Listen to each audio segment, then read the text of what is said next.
All right.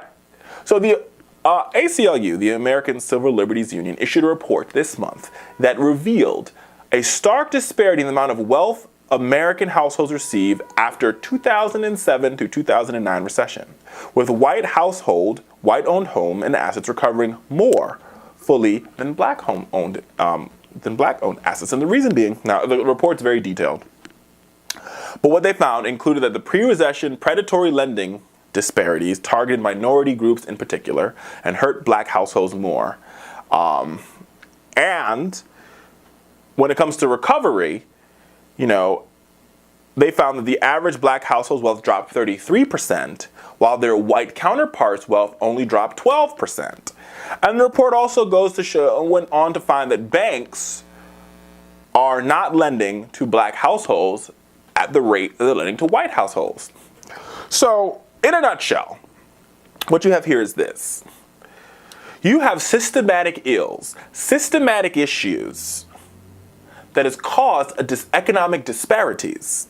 So yes, to all those folks out there who believe we live in some sort of post-racial society, the facts tell us that if we truly want to break down racism, it is more than us coming together and singing Kumbaya. We have got to break down the institutional racism that exists in systems across our economy and across our government. But economy in particular, because banks are saying, the data shows, this is not Richard Fowler pontificating, pulling it out of my ass. This is what the data says. The data says that banks, at an alarming rate, are not lending to black consumers, but they're lending to white consumers. They're not lending to brown, they're not lending to Latinos either. America. What that means is that we have racism in the system, right? It's in the system. It's in the blood. Just think about the economy as a body, right?